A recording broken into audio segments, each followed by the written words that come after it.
Welcome to the Deep Dive. We take sources, dig in, and pull out the key insights for you.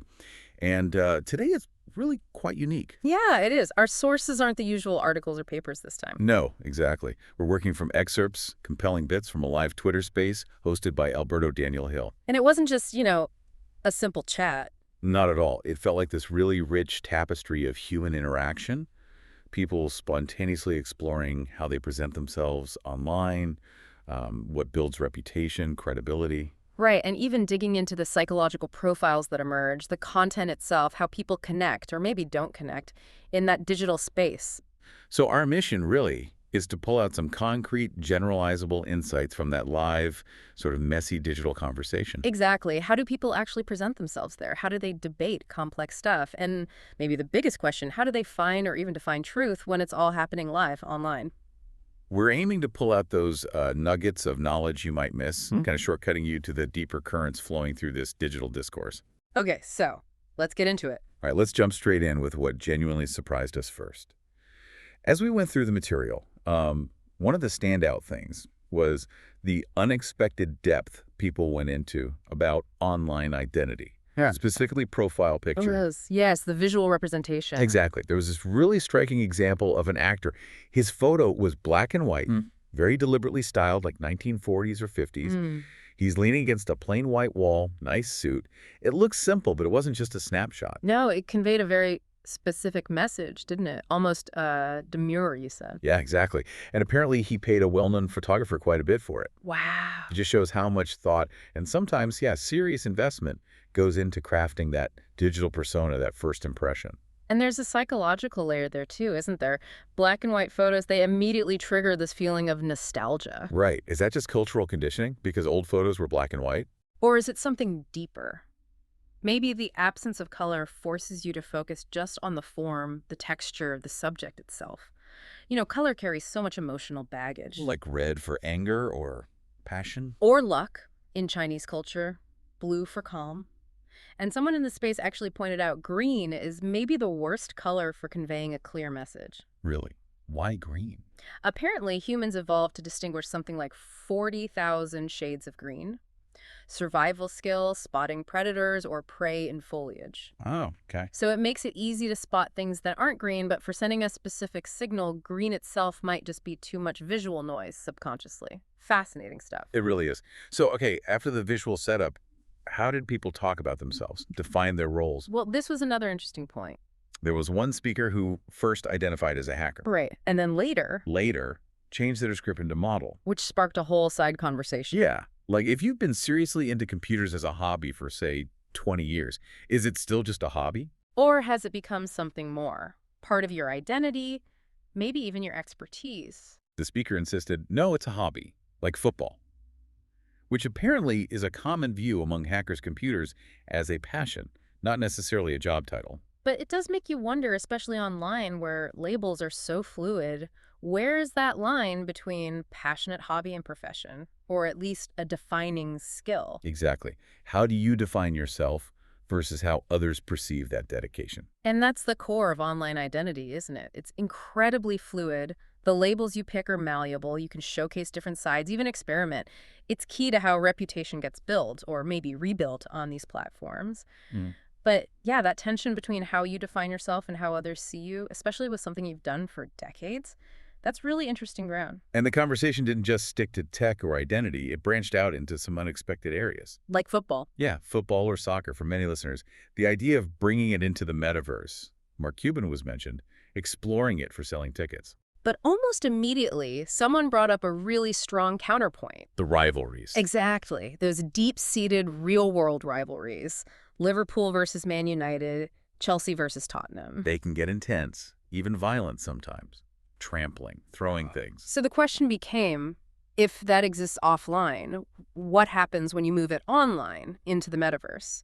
Does that aggression just follow? Does it become another battleground? It's a serious concern. And that led to the sociological perspective, comparing pro sports to the opiate of the masses. Not spiritual, but a tool for control, maybe. Distraction, channeling energy. Yeah, that kind of idea. Which then prompted a question back. About sociology itself. Right. If we analyze sports like that, Can sociology avoid its own biases? Does it just observe reality, or does it sometimes, shape it? That's a fair question for any field of study, really. But it's Yeah. crucial to remember sociology is a social science. It uses systematic methods. It's not meant to be a belief system or a Fair religion. distinction. But the point about potential bias within any framework, even a scientific one, absolutely spot on. Self-critique is vital. And that flowed naturally into an even bigger debate, Yeah. the nature of science itself. Hmm. How do we get to truth? Ah, yes, the science doesn't change comment. Right. The initial claim was pretty bold.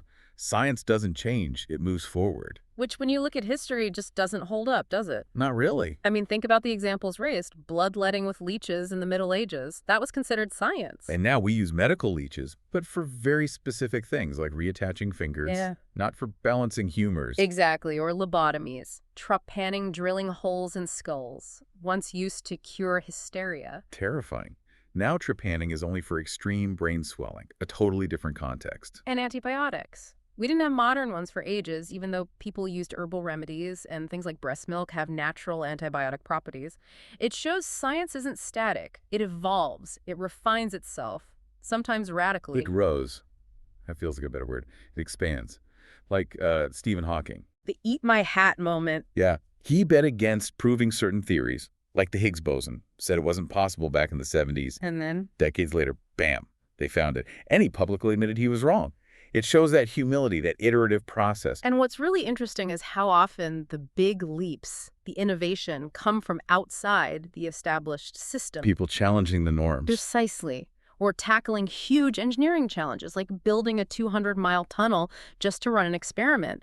Progress isn't always neat and tidy within the existing boundaries. And linking that to society. It's kind of staggering how much has changed, even recently. The fact you can even have this kind of global chat, Europe, Africa, China joining a Twitter space, that's huge growth. But then you hear things discussed like, well, how recently it was legal in many places to beat your wife or kids. And still is, shockingly in some places. Russia was mentioned due to recent legal changes. Yeah, or being jailed or even killed for dancing in certain countries.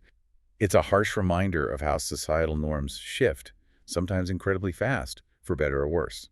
Which brings us back to defining science. Is it just people using existing science?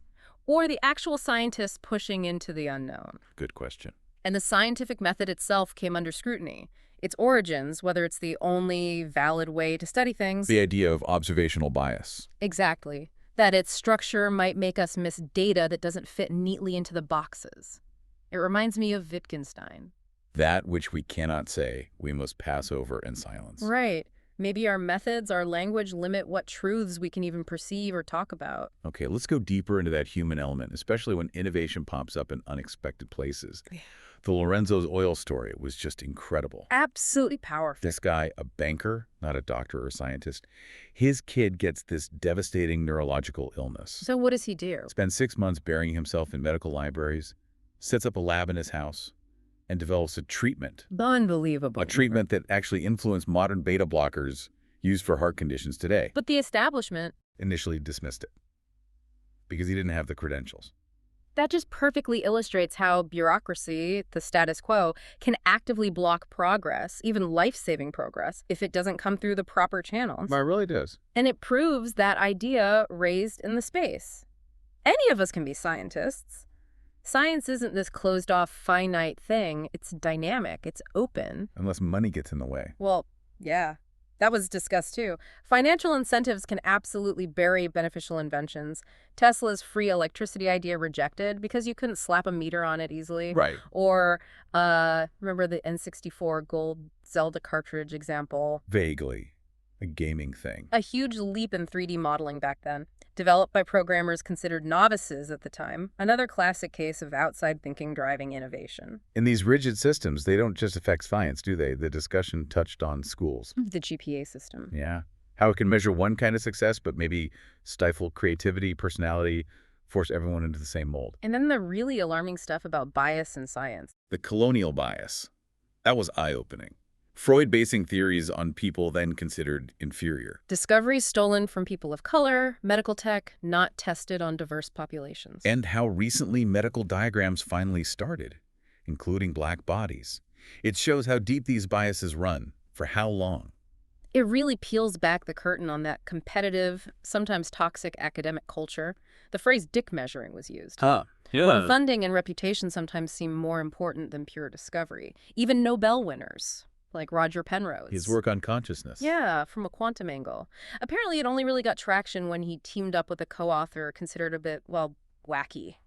Brilliance needs the right packaging sometimes, or the right connections. Which leads nicely into talking about modern icons like Elon Musk. The space offered a pretty critical take. Mm-hmm. Acknowledging the brilliance, obviously. Hmm? SpaceX, reinvigorating NASA, huge impact. But dissecting that self-made story, pointing out the privilege model mom, engineer dad who owned part of a mine. And emphasizing the teams of engineers. He doesn't build rockets single-handedly. The take was more brilliant businessman who bought into Tesla, didn't solely found it, and uses controversy like launching a car into space very strategically for PR.